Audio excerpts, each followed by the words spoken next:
Boy, what a game.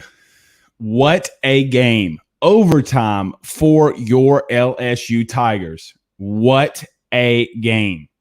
Now, I was a little upset. I thought that LSU was going to give it up there at the end. I really seriously thought LSU was going to give it up there at the end. But the LSU Tigers prevail in overtime over the Georgia Bulldogs, 94-92. A lot of guys struggled tonight, but they pulled it out. Cam Thomas, I felt like they were jinxing Cam Thomas all night with the free throw. He's got the longest free throw streak. Get up and go. Like, shut up about that. Like, after he misses it, then say he's got it. But he had an okay night. He didn't shoot the ball well. He did shoot the ball from the free throw line very well. He went 15 of 16, but did end up with 28 points. Javonte Smart, 21 points. And Trendon Wofford, who really struggled again tonight, had 17 points. Everyone joining the show, my name is Blake Ruffino. If this is your first time, this is Are You Serious Sports. We hope that you are making it a good one. We know that we are as well. I see all the comments. I see all of them. Carl Dunn, who messaged me on Twitter, says, my heart need better job shooting free throws down the stretch. I know, but that's not the biggest news that hit on LSU for LSU today. If you didn't see our report, sources did tell AYS literally 15 minutes, and we ran it before LSU confirmed it, that LSU did confirm Jake Peetz, as we mentioned yesterday, and DJ Mangas as the offensive coordinator and the passing game coordinator. What does that mean? We will jump into all of that. We'll talk a little bit of basketball. We will do everything. I'll get to your comments as well. But Jake Peetz and DJ Mangas are going to be on staff. What does it mean for a guy by the name of Russ Callaway? What does it mean for him? We will touch on that as well. But before we get started, guys, as always, we got to pay some bills around this thing. We got to pay some bills. And I talked to him today. They had a guy come in and do a truck lift. And they did phenomenal with it. But that's our good friends over at GM Varnado & Sons. GM Varnado & Sons has faithfully been serving your Denham Springs and Baton Rouge area for over 62 years. With their highly trained technicians, there's absolutely nothing that they can't do. RV repair, big rig overhauls, motorhome chassis, truck repair, routine maintenance, tire repair, tire rotations, tire sales. No job is too big or too small over at GM. Give them a call today at 225-664-9992. That's 225-664-9992. And tell them Blake Ruffino over at AYS sent you by. And for the number one four-car salesman in all of the state of Louisiana, go to see my good friend, Mr. Woody Clark, over at Robinson Brothers Ford Lincoln. All you have to do is go to robinsonbrothersford.com. That's robinsonbrothersford.com. And give them a call today at 225-603-5432. That's 225-603-5432. And tell them Blake Ruffino at AYS sent you on by. I know what y'all want to get into. I keep seeing it. Let's touch a little bit of basketball, and then we'll talk about Jake Peetz, the sourcing. What does it mean for a guy by the name of Russ Callaway? And we'll go from there. But I don't know if all of you saw the tweet and or message that we posted, I guess around 5:30, but Marcus Freeman, your highest defensive coordinator, the guy that you're going after, has touched down in Baton Rouge. I think around 5:15, 5:30, he touched down in Baton Rouge and is going to be interviewing and seeing LSU's campus tomorrow along with Ed Orgeron. That's going to be very interesting. So you're going to be wanting to do this. I told you yesterday, everybody listening and watching AYS and all of you that are going to like this post and like this video and share it, I told you yesterday, when you go on your lunch break, you need to go on Twitter and start hitting the refresh. You need to go do it. I would probably do that Friday too. In reference to the basketball game, guys, LSU always and Will Wade always talks about how they struggle all the time on defense. Like, that's always a thing for Will Wade. We always struggle on defense. We don't have a big guy. We always struggle on defense. Well, man, at some point after a couple of years, and this is my motto when it comes to winning. Winning covers a multitude of sins. I love that we won tonight. I love that we got 2 more points in overtime than Georgia. I love it. Don't get it twisted. But I also know when you shoot the ball, or not free throws, when you shoot the ball for 33%, guys, LSU are 33% from 3 and 44% on 70 shots. you're not going to win a lot of games. Well, Blake, they scored 94 points, but you gave up 92. You gave up 92. Darius Days had a big bucket at the end. He got a double-double with 11 rebounds and 13 points. Trendon Watford still struggling from the floor, and Cam Thomas still struggling from the floor. The only good thing that I would say about this, that I would continue to pound and keep talking about this, is those guys aren't going to historically struggle, and you got to get ugly wins in this league. You got to get ugly wins. So as that continues, I don't know if this is 100%, but I know that he was supposed to be close around that area. But Steve Bean, sorry, I know we're talking basketball, but Steve Bean on Facebook Live comment and says Marcus Freeman is at Sullivan's right now with Woodward. He better be. He better be. And this is how the conversation should have gone. Hey, Marcus, my name's Scott Woodward, athletic director of LSU. Hey, Scott, my name's Marcus, the best damn defensive coordinator candidate out there. Yeah, I know. Hey, here's $2 million. Scott, I'm acting like I'm Scott now. Hey, here's $2 million and all the free po' boys you can eat. Oh, we got the best daycares and best private schools all around. Cincinnati gets cold. I looked at the weather up there today. It's 13 degrees. It's 13 degrees in Cincinnati. Come on down to the Baton Rouge. Coco Orgeron's got some gumbo. You want some crawfish? Look, nobody in the state of Louisiana has crawfish right now, even though crawfish season is upon us. No one has crawfish, but we got some crawfish for you. Go pay that man. Go pay that man. Interesting. Rod said Will Wade is a horrible coach. Never runs a play on offense. One guy dribbles, the other guy watches. Thank God we've got talent. I don't know. I'm going to have to bring somebody in that knows more basketball than I do. We do have a lot of talent. I'm not going to say they don't run any offensive plays. And Rod, I'm not saying that you don't know what you're talking about or anything like that. What I will say, though, is that he prides himself on defense. And historically, we do not do good on defense. Now, LSU did get 16 offensive rebounds, 16. But look, Georgia got 15 offensive rebounds. I mean, you got to be able to get a big guy in there. And then Kier, the guard that drove right down the lane and got the 2 points to tie it up in there in overtime, how does he go right down the lane? And he was hot from three. Another problem for LSU. Uh-oh. There goes my camera. Hold on. Hopefully we'll get it in here. But he was cold. He was not cold. He went 6 for 11. He was red hot. Absolutely red hot from three. Put a hand in his face. He's shooting over 50% from three. Anyway, all right, let's get into some football talk here. I know y'all want to talk some football talk, so let's get into it. All right, Jake Peetz has a lot of experience. We kind of felt like, and there has been some things we've talked about it on this show. We've talked about it for maybe, I don't know what, since last Friday, I guess. Since last Friday, we've talked about Jake Peetz, and here it is. Let's talk about some of the concerns. Now, I did hear some people today kind of poo-poo on this hire. Well, he doesn't have enough experience. Well, he doesn't have this. Well, he doesn't have that. So for all of you that are saying, well, he doesn't have experience and he's a young guy. Well, let me tell you this. There's not a lot of young guys that have experience. That's not how that works. Joe Brady didn't have a lot of experience. The last time we saw Joe Brady in the city of New Orleans outside of a national championship game, he was going to get in Popeye's chicken for Sean Payton and Drew Brees. He was a Popeye's guy. He went to go get their coffees. He went to CC's Coffee. He went down there and got a Mocha Loca, ya. Okay, that's what Marcus Freeman did. That's what Joe Brady did. No one knew him. If it wasn't for Ed Orgeron and Steve Ensminger going to a coach's camp down in New Orleans and him going on the drawing board and says, hey, this is how you run RPOs. We did it at William & Mary. You wouldn't have known who in the Rudy Poo that redheaded kid was. And you hired him. Well, Blake, they had Steve Ensminger. I get it, but you poo-pooed on Steve Ensminger. I see a couple of the ass Blakes. I'll get to them. But you poo-pooed on that.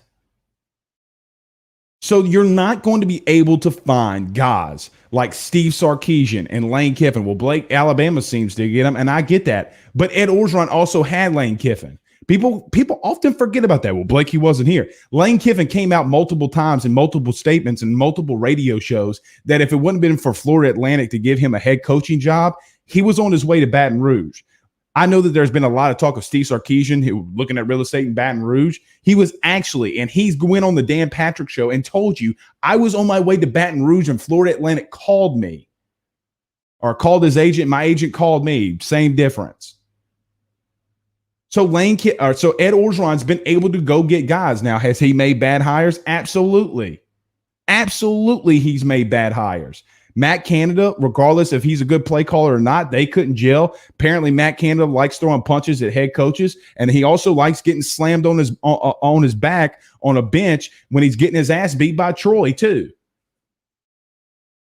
So if you want to come out here and poo-poo this hire, a young, innovative mind, a guy that not once, but twice Nick Saban. So Nick Saban is for whatever, and I'm not, and you guys who always watch the show, I don't like Nick Saban. I don't like the success that he has at Alabama. We cover LSU.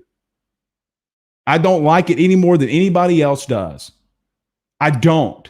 But what I will say is that if that guy did not know what he was doing when Lane Kiffin, Steve Sarkisian, Brian Daboll, and all those guys were there, when they perfected the RPO offense with Jalen Hurts and Tua Tagovailoa, yeah, I'm pretty damn sure Nick Saban has enough confidence in this guy to bring him back on the staff.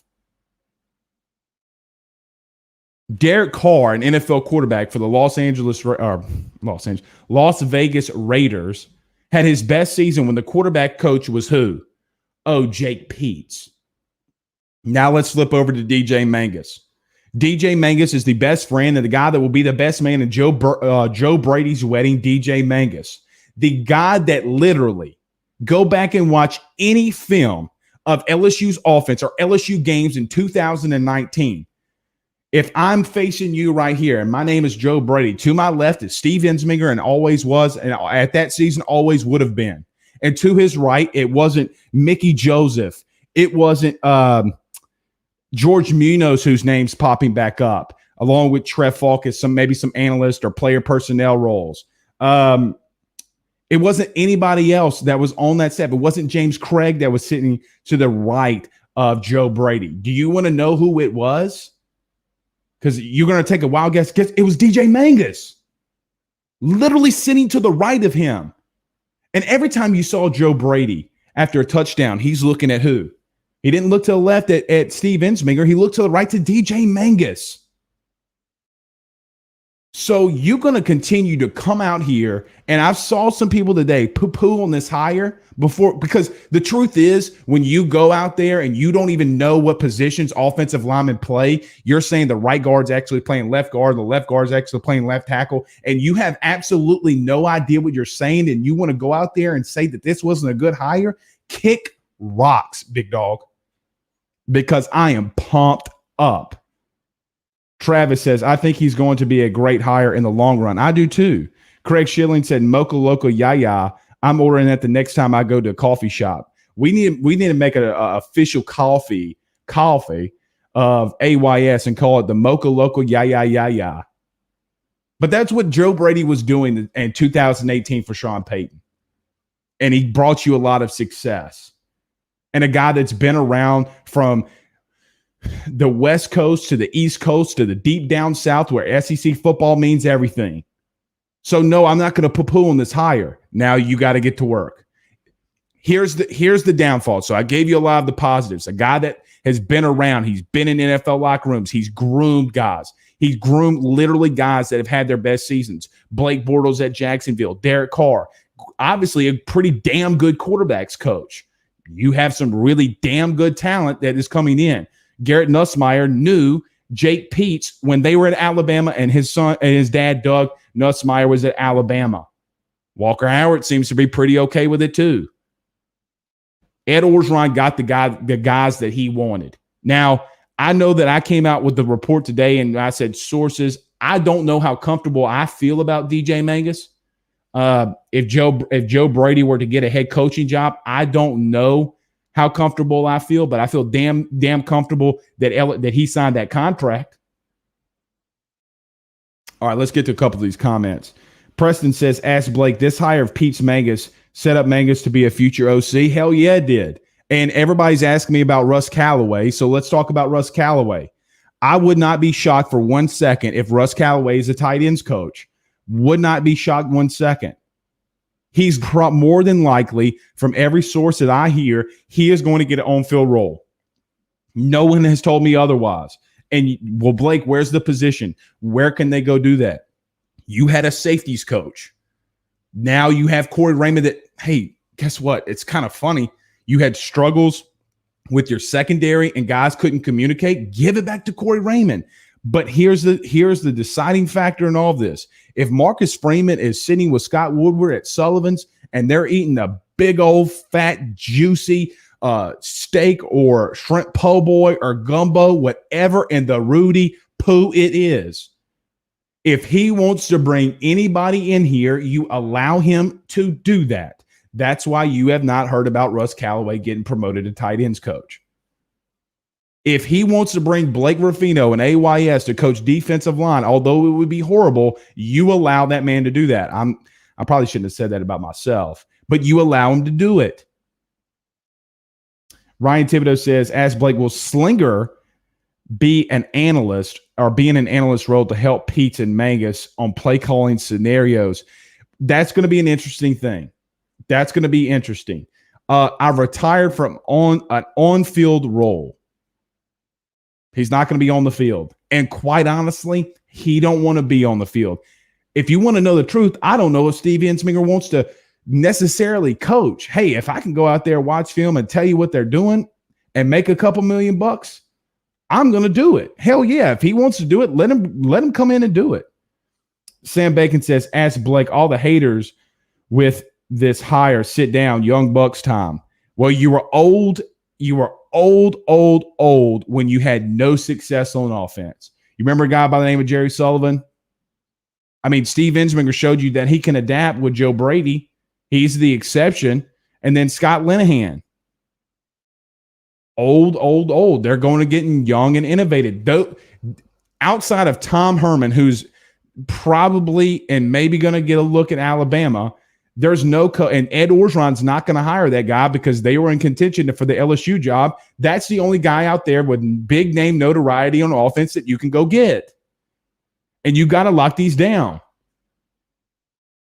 Because the last time I checked, and look, well, I hate the argument. Let me tell you, everybody that's listening right now, please listen to me, because I absolutely hate this argument with a passion. With a passion. Hey, all of you listening, did you know who in the Rudy Poo Jake Peetz was last week? It doesn't matter if you know.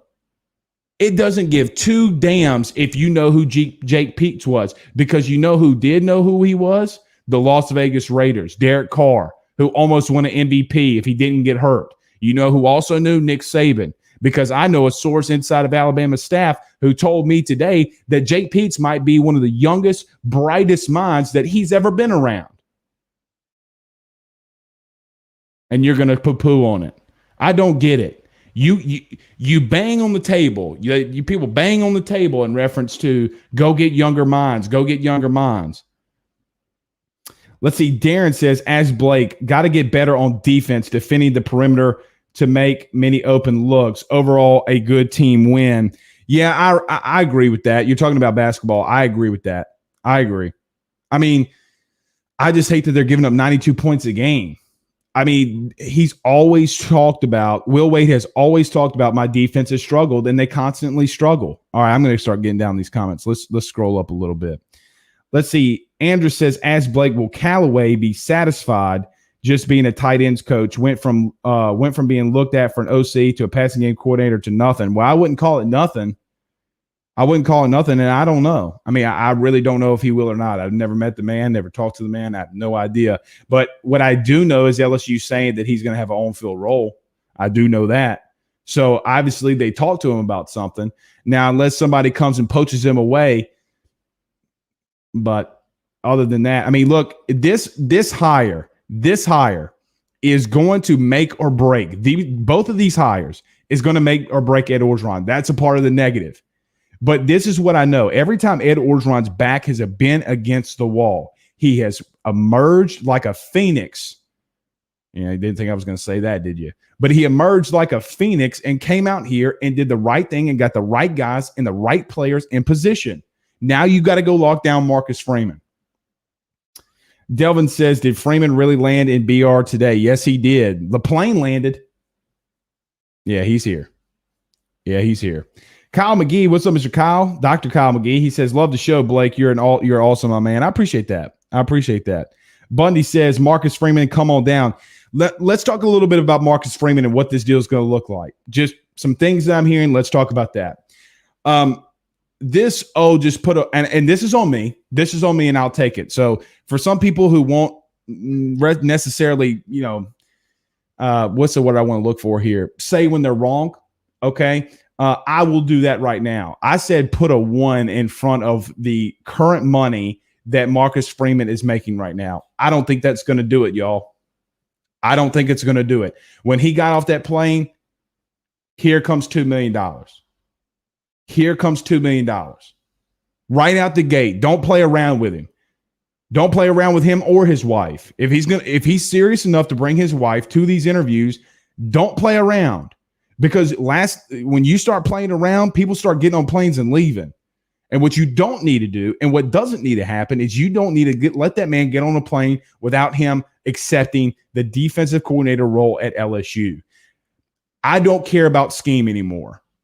When that man came out there and said that I ran the scheme at Cincinnati because it fit my personnel, that's all I needed to know. When he came out and he said, I'm not tied to any one defense and I'm going to adapt to my talent, done with it. Go get him. Because you cannot convince me if that man sees the behemoths and just beasts of men on the defensive line with Jaquelin Roy, Glenn Logan, Neil Farrell, B.J. Ojulari. For whatever reason, people were questioning that, and I get why they were probably questioning it. But B.J. Ojulari coming back, Allie Gate, and so on and so Mason Smith coming in, Jacoby and Guillory. Do I need to continue to go on? Savion Jones, who's coming in. Bryce Langston from Florida. Do I literally need to continue to go on the defensive line that this guy's going to have in front of him? You best believe on everything that's in your savings account that man's going to run out there if he's the next defensive coordinator at LSU and put four defensive linemen on the field, unless something dictates that he's not able to do that. You best believe that that's coming. Stan Pendarvis says, hope all is well, Blake. Thanks, brother. Hope you too. Blaine Smith says, read a story about Rayshawn Davis. We are third or fourth at this time. Said Coach O hasn't talked to him in a few weeks. Looks like O has moved on. Now, Blaine, listen, I told you guys 2 weeks ago when he decommitted. Was it 2 weeks ago? They might not have a spot for him right now. They legitimately might not have a spot. And y'all laughed in my face. But when I tell you something, if I tell you it's going to rain tomorrow, you better bring an umbrella. You better bring an umbrella. Because 2 weeks ago, I told everybody that they're not, and now he's confirming it. I didn't read the story, but he might not have a spot. Hey, man, you got to sign an early signing period or you're going to miss out on a spot. Here's a better question. Nevin Teague Strong's the number one linebacker in JUCO that people were after, and you went and got him. So I'm not gonna poo-poo on that at all. Not one bit. All right, damn, we got so many comments. Did I get to this one? Yeah, I did. Colin Thibodeau says, ask Blake, problem with Peetz and Mangas is the second LSU isn't putting up Brady-like numbers. People will lose their S word. Well, that's a great point, Colin. A very, very good point. So let's talk about that now. Everybody who will do that does not understand the game of football. If you think that these two individuals can come in here and give you Joe Burrow, guys, we legitimately had a quarterback accumulate 65 touchdowns in the SEC, the best conference in college football. Joe Brady was the first overall pick and maybe one of the best college quarterbacks of all time. Sometimes the Jimmies and Joes are going to win you football games. So you can't expect the best offense. If they do put up the numbers, that means that LSU is going to win a national title. I'm just going to let you know right now. If they put up the numbers that LSU did in 2019, expect another national championship, because that's exactly what's going to happen. It's unrealistic. No other team literally has done what LSU did in 2019 offensively. Your running back was running for 7 yards per carry, and you had 3 first-round wide receivers, and Justin Jefferson might just win the Offensive Rookie of the Year in the NFL. So I get what Colin's saying here, and he's right. People will poo-poo on that. But this team is still really young offensively, but you have a lot of key pieces. You have a treasure trove of weapons. It's like the Swiss Army knife of wide receivers that are going to be in that building. So, yeah, he's got a lot to work with. And I really, doing a deep dive on Jake Peetz and seeing the quarterbacks that he worked with and the seasons that they had, I'm going to be honest, I was kind of amazed a little bit. I was really amazed. And usually when you hire a young coach, what do? They throw that thing, and they're innovative and they're explosive. Got to give it to them. Lee Trake said, heard this a couple times too. Brady has that coaching tree already at the age of 31. Was this the only 2? I mean, Lee, I get what you're saying there, but is that just, I mean, he's got 2. I mean, do you give Ed Orgeron the credit for Dave Aranda? Do you give him I get what you're saying. But no. Lamar says, I hope Woodward has the Brinks trucks ready at Sullivan's for Freeman. He better. Listen, I have no doubt, and I could be proven wrong. I could easily be proven wrong. But a lot of people are not talking about Scott Woodward. They're talking about Coach O go seal the deal. Coach O's not the salesman on this one, guys. He's not the salesman. Scott Woodward's the salesman. Go and get Chris Peterson to finally leave Boise State to go to Washington. Buzz Williams to be the new basketball coach at Texas A&M. Jimbo Fisher. Y'all realize that he got that man, and he got Texas A&M to give that man a 10-year, $75 million contract guaranteed to go get a man for Texas A&M. I could be dead wrong, but I can't foresee Scott Woodward allowing Marcus Freeman to walk out of that building and not have the money that he wants. Money's not going to be an issue here. Hey, you want what Bo Pelini made last year? Done. You want to make 2.5? Done. Money's not going to be an option here. Not just because of the simple fact that they've said that they're not going to let him go because of money. I just have that feeling. Mark says on Periscope, Mocha Loco Ya t-shirts. Maybe we can get it. Hey, how about this? If we get Marcus Freeman, should we make AYS Mocha Loco Ya t-shirts for good luck for us to go win the national title? Darren says, ask Blake, what do you think the odds are that we can land Freeman as DC? I feel relatively confident. I hate putting numbers on things, on a coaching thing that is so very fluid. If you were to ask me if I'm confident, yes. However, I'm also to the point where I've seen this happen so many times before. Now, I've seen a couple of comments in here about, is the Barry Odom tree done, or the Barry Odom thing done with? It's not done unless Marcus Freeman says that he's not coming to LSU. But I do feel confident that LSU's that they rolled out the red carpet. I mean, look, we tweeted, what was it? Let me go find my Twitter. Hold on. We tweeted at 5:30. I think I told you all this already. The Eagle has landed. The Eagle has landed. Side eye emojis. And the Eagle did land. So no, I feel confident, but I'm not going to be. I won't be shocked. I won't be utterly shocked if, Marcus Freeman's not here. But I do think that it's going to be good. Bundy says, good hires. They will see the Brady unstoppable offense back. Well, look, and Jake Peetz might put in some of his own stuff.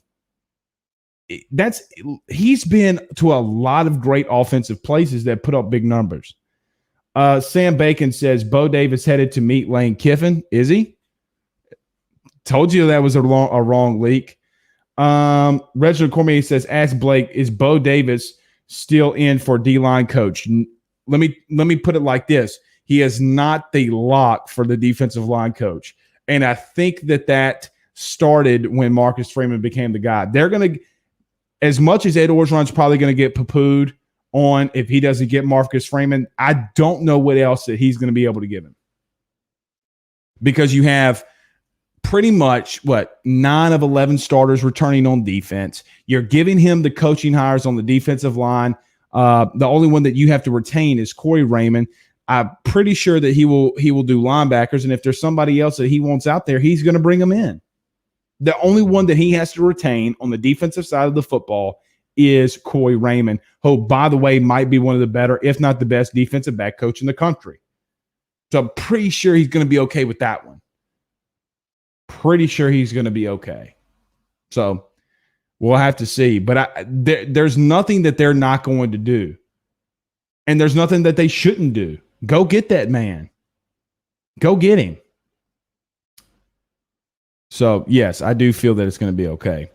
Mikey says, ask Blake, what do you think of our offense will look like and who will be leading at the quarterback position? I think it's going to look a lot like we saw in 2019 from a passing game standpoint. A lot. And I think that you're going to see more RPOs than you've ever seen in your life because Saban, when Nick Saban hired Jake Peetz, he credited him with teaching them the RPO offense. And walking them through and breaking games down and telling their offensive coordinators where the weaknesses are and where they could go to. You're going to have a lot of the RPO offense. Who does that sound like? That sounds exactly like Joe Brady. Exactly like Joe Brady. Michael Ray says, maybe, maybe not. You think he would have been there go by now? What you mean, Michael? I'm a little confused. Hunter Knapp says, ask Blake, is there room for another offensive role? If Callaway coaches tight ends or whatever it is, that makes sense to offensive coaches. Yeah, and that leaves you 4 for defense. That's what I'm saying. That's exactly what I'm saying. Well, let's see. You have James Craig, you have DJ Mangas, you have Jake Peetz, you have Kevin Falk, and you would have Mickey Joseph. So no, that'd be 5. Who would be the other? Oh, and then if Callaway's there, correct. And then you would have the defensive line coach, Marcus Freeman, or whoever the DC is, Corey Raymond, and where am I missing one? No, I'm missing one. Let's see. Marcus Freeman, Corey Raymond, defensive line coach. That would be 3. Oh, McMahon, Greg McMahon takes up a spot. He's a special teams coordinator. That's 9. And so, yeah. You would have another spot. Dylan says, ask Blake, if Freeman somehow falls through, who do you think will go after? I don't think that this thing is over with Barry Odom. I do not think that this thing is over with Barry Odom. Ed Orgeron let people know and advised people around his circle and sourcing that Barry Odom was 1A to Marcus. If Marcus Freeman was number 1, Barry Odom was number 1A. But they want Marcus Freeman, and they're going to do everything to go get him. Everything. What's today's date? The 6th. Everything. I'm writing this down because I want you to know that when this comes out and you finally listen to what Marcus Freeman says, I do feel confident.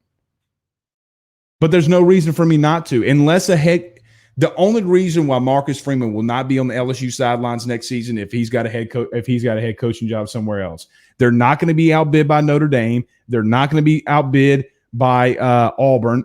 You do have Texas out there, though. You do have Texas. So there is that. Lamar Williams says that $2.5 million is the number. Give it to him.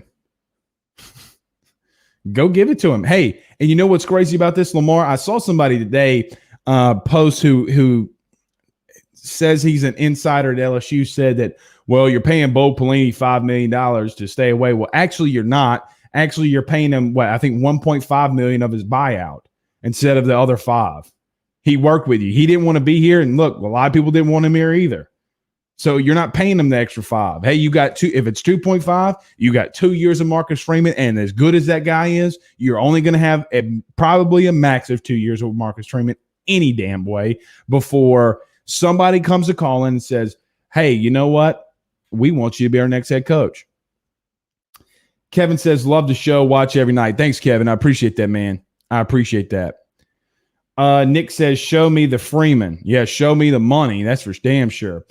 Okay, I'm going to talk about this because Justin asked. He said, ask Blake, is Trev Falk allowed to come in as an analyst with being Sage's high school coach? Great question, because we put that out there in reference to some analyst roles. Let me clarify. Fantastic question, Justin.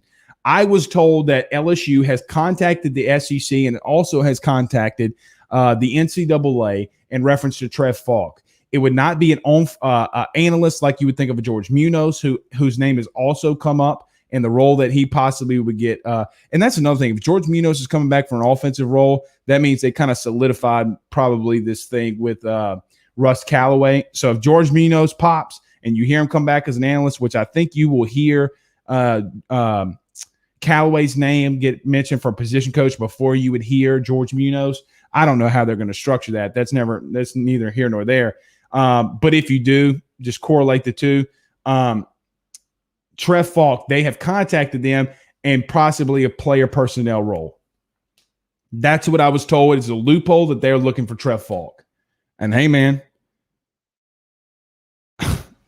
more power to you. More power to you. Go do it.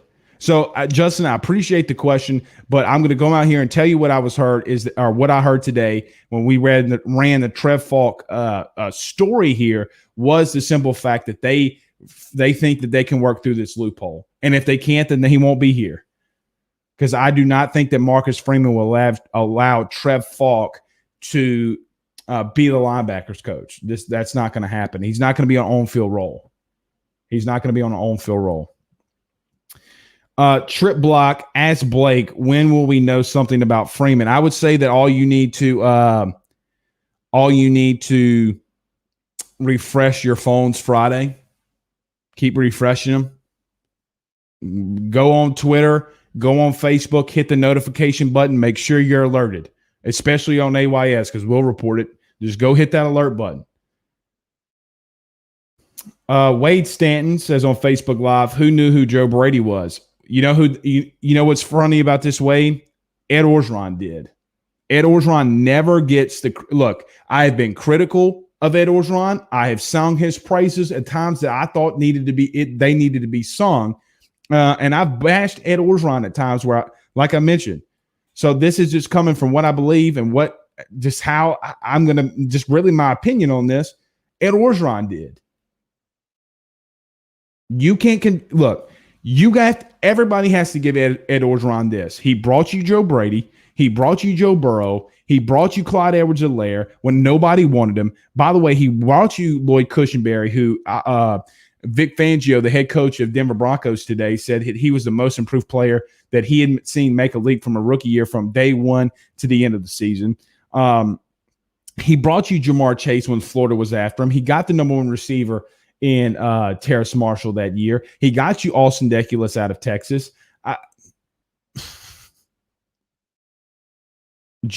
Ed Orgeron needs the credit of bringing those individuals in.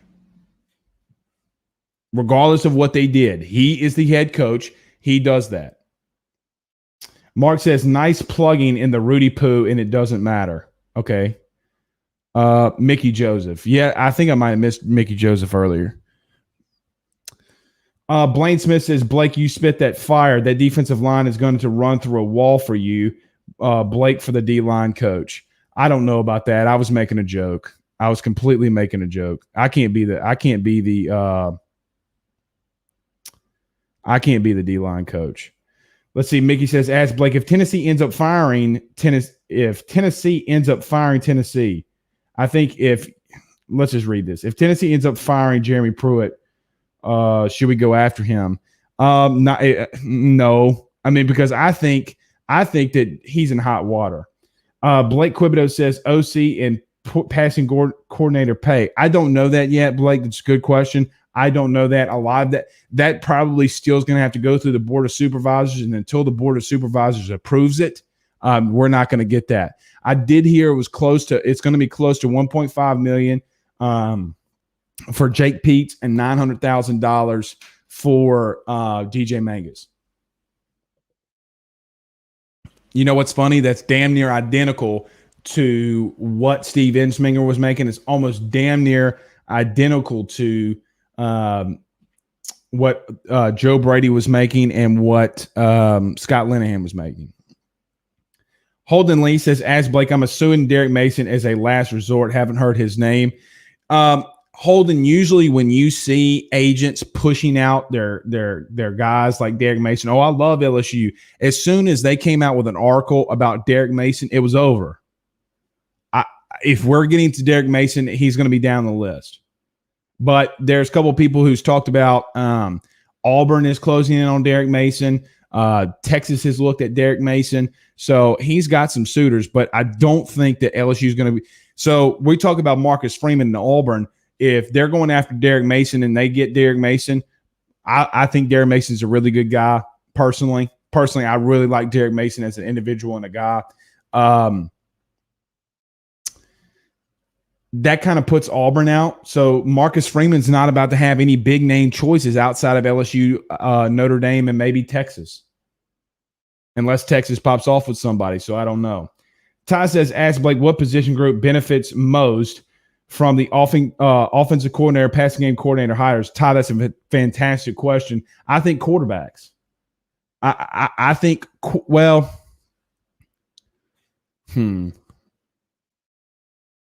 kind of put me on the spot. The offensive lineman in me, Ty, wants to say the offensive line because when you run RPO games, you're essentially taking a guy and he doesn't have to block another individual. You're double teaming a 3 technique or a tight end or a 5 technique. You're getting up to the second level. You're technically just going through zone run.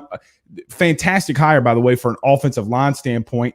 And James Craig said Lloyd Cushenberry said today that James Craig loves and absolutely loves DJ Mangas coming back in this RPO game because it makes it easier for your offensive line.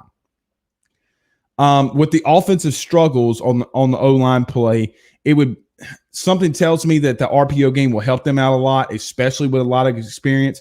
If Austin Deculus comes back, that's going to help him out a lot. He's always known this offense. Mickey Joseph's already been here. A lot of those guys, none of them will remember DJ Mangas. So you'll have Mickey Joseph there. I don't know if there's anything really new that they will teach them. So I would say offensive line and quarterback play. When you have a guy that's coached NFL quarterbacks as much as Jake Peetz has, it's a plus. It's a big time plus, especially when you have a guy like Derek Carr who is in an MVP race. You mean to tell me that he can't help TJ Finley polish up some things? I'm not going to get into it about Miles Brennan. We got into it yesterday. Special teams. I see what you guys were saying. I'm not going to get into it in reference to Miles Brennan. I can't go down that rabbit hole tonight. I refuse to go down that rabbit hole. Jordan says, ask Blake on Facebook Live, who do you think fits better with the new coordinators, Max or Brennan? Max, easily. It's not even close, because if they want to run this RPO game, especially that's what Jake Peetz wants to run. Why are you going to run an RPO game when Miles Brennan, we don't even know his history or what's going on with him health-wise? Guys, it's really, really shady. Not shady. Maybe shady's not the good word. It's sketchy. How about that? I'm going to use a preppy boy. It's sketchy, bro. Like, it's really sketchy. Like, I'm about to go catch some waves, I'm about to put on some sunscreen. It's really sketchy, brah. But it is really sketchy. It's extremely sketchy, in my opinion, that we don't know more. And to me, I'm not a doctor, but you can't tell me that people have never seen this injury before. I'm not going to believe that. Not going to believe that. You mean to tell me that nobody in the history of their life has torn an oblique? Okay. Tiger Woods torn an oblique, and he seems to be doing okay. All right, let's get a couple more on here. Reginald Cormier, what's up, Reg? He says, got to have a better running game. Yeah, you do, and you're going to get it with an RPO game. That's for damn sure. As for damn sure, you're going to have it better. Seth Scott says, only downside if it all works out is we will have to have him for a year. Hashtag worth it. Yeah, if you're having success, I mean, that I don't get it. Yeah, if you're having success, it doesn't matter. That's another argument that people are making. Let me go back to this comment. That's another thing that people are making an argument. Oh, well, we're only going to have him for here. Please stop. Please. Nick Saban, after losing in a national or in a playoff game, lost his offensive coordinator, defensive coordinator, 3 position coaches. The following year, he went out there and won a national title. And then, oh, by the way, those coordinators left because that was the first. Was that right after Kirby? Yeah, right after Kirby. So if they're leaving, you're having success. Rashad said, ask Blake, do you think Peetz will start Max Johnson next year? Man, I had no idea. I'd be speculating at this point, completely speculating. I know it's going to be a dogfight for who gets it. Colin says, ask Blake, fluid for the people who don't know. Yeah, it's very fluid. Coaching searches are always fluid. I'm going to get to this question. Let's go move on down one. Charles Reed says, pretty confident about Freeman. Maybe lock of the week. Y'all going to get me in trouble, bro. Y'all going to get me in trouble. I don't think it's my lock of the week. I don't think it's my lock of the week, but I think it's up there. I feel confident. Carolyn says, ask Blake, do you think with this hire today, Eric Gilbert will come back to LSU? Carolyn, with all due respect, I don't know what's on the young man's mind. No idea whatsoever. What I do know and what I can tell you is somebody needs to go there and mentor him. In my opinion, I think the kid needs some mentoring. And that's not bashing him. I need mentoring. Hell, I got 2 mentors, 2 life mentors that I call daily. Like literally, I call them daily about life advice, business advice, AYS advice. I mean, that's not a shot at him because I do it. Because sometimes this old Italian blood in me, I get a little hot-headed and I just want to just do stuff that probably isn't good. And I got to call him. Robert says, ask Blake, if we don't get Freeman or Odom, who do we go after then? God, dog. Chris Richard's name's still out there, but I would hate that hire. God, I'd hate that hire. That's why I'm saying, and Ed Orgeron is anything but. We went from one extreme to the other. Let me explain. We went from one extreme with Les Miles, who would never give the media Rudy Poo, and then we go from Ed Orgeron, who gives the media and fans too much. And I know fans don't like me saying that. That's okay, but he gives fans way too much. Way too much. That's what kind of got you in the problem with Eric Gilbert. Ed ran out there and says, man, the man's body hurts. Man, come on, you're playing SEC football. So I pray to sweet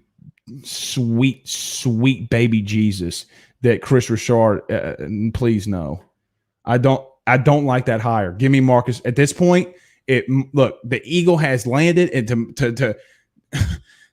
to my understanding and to what I want, don't let him leave. Kidnap him. Put the LSU purple and gold on and put a headset on him and tell him he can't leave Death Valley. Put him in the stadium, lock him in there. Don't let him leave. Shoot. As far as I'm concerned. Mark says, ask Blake, do you think with his injuries this year that Coach O still plans to play DSJ, Derek Stingley Jr., on both sides this upcoming year like the plan was? That's a great question. I have no idea. And I think Jake Peetz is somebody that they're going to have to consult with. But if I'm Derek Stingley, this is not bashing Derek Stingley at all. Not bashing Derek Stingley. I think that he needs to focus on the simple fact of going out there and being an elite corner again. Guys, look who just won the Heisman. The 2 times that he went up against Devontae Smith, it was not pretty. I don't want to hear the injuries because he did it when he was a freshman. I don't want to hear it. I get that he was hurt. I get it. I understand all of that. Perfectly understandable. But he needs to go out there and show that he's a top-level corner. Because what happens if he runs out there again this year or next year and he still struggles? Now what? You have one good year of really good production and really one really, really, really bad game. And then what do you have? Hunter says, ask Blake, if DJ is the only one with offensive coordinator experience, why not reverse the roles? I don't think he's the only one with offensive coordinator experience. I mean, I think that Jake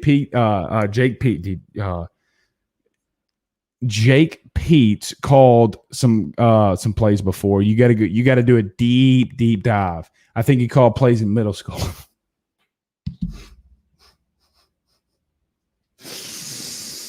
I don't know.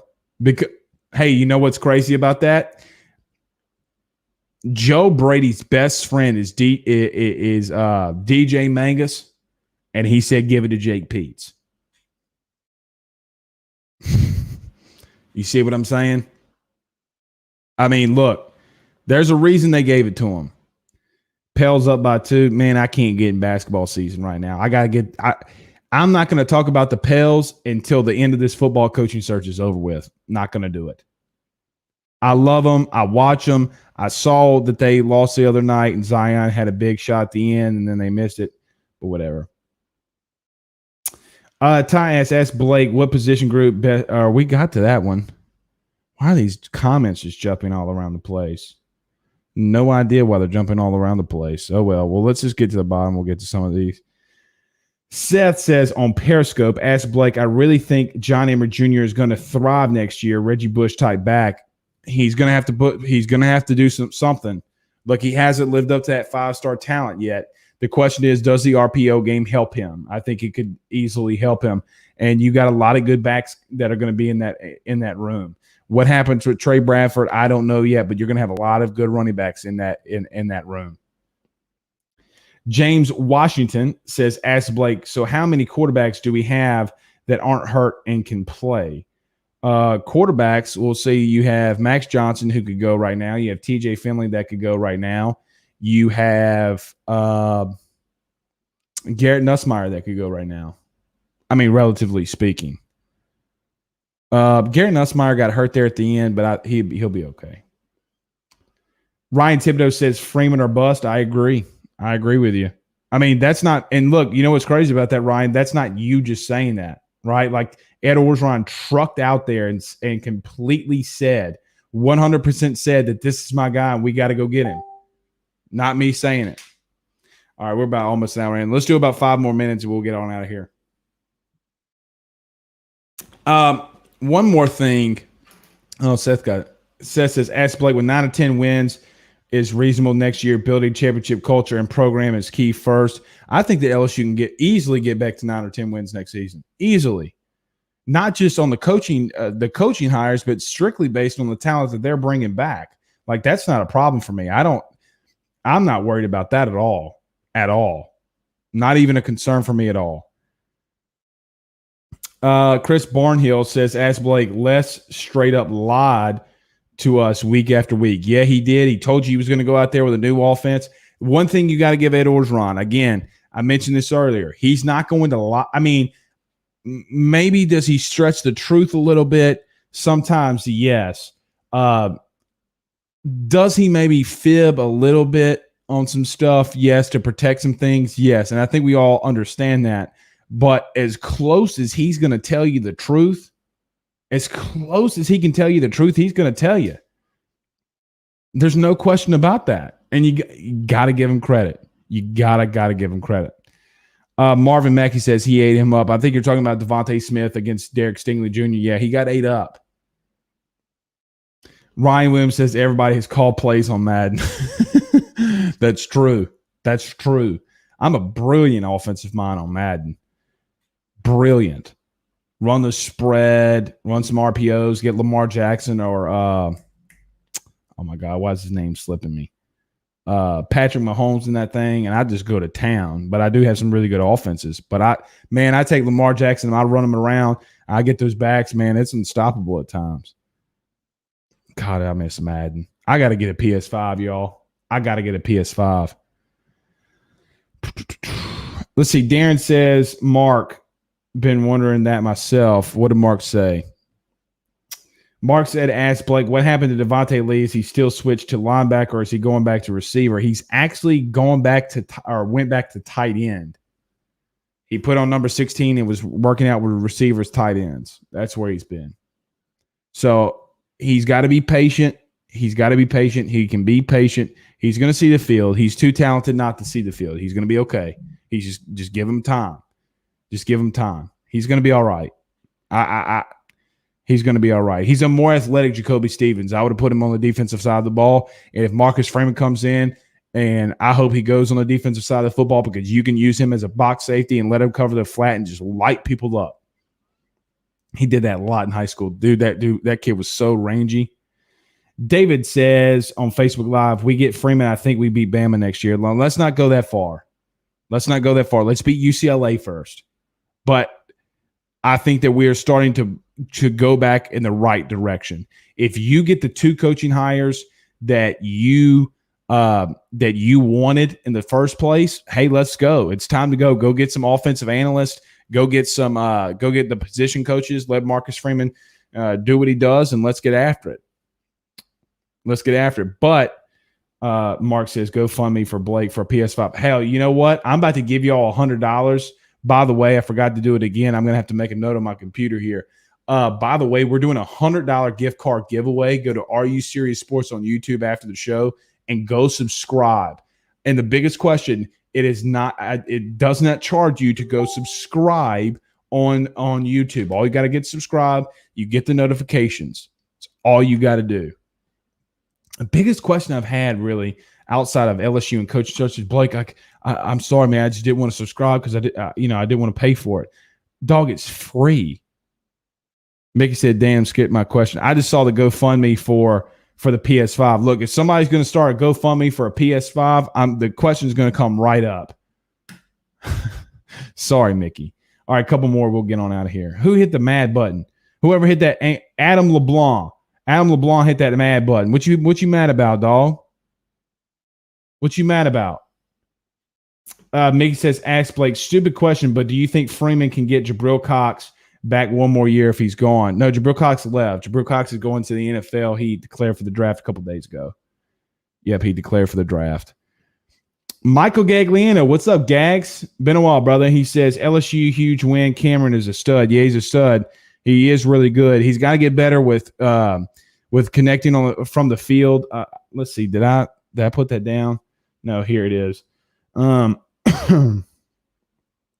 Cam Thomas tonight went 5 of 17 from the floor. He's got to get better from the floor. He's done that, I think, 3 straight games. He's really good from the free throw line.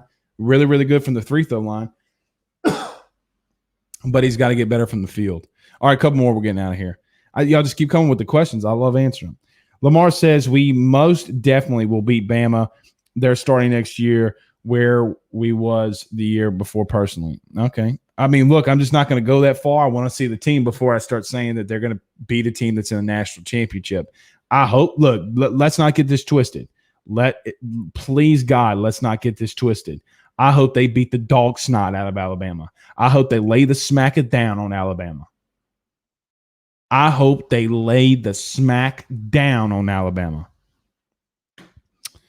Jamar Jackson says, ask Blake, how do we feel about recruiting class coming in with the young talent we got coming in back next season? I like it a lot. I like it a whole lot. Lamar says, what happened to Javonte Smart? I don't know, man. All right, last question. Steven says, ask Blake, I think we are weak at linebacker.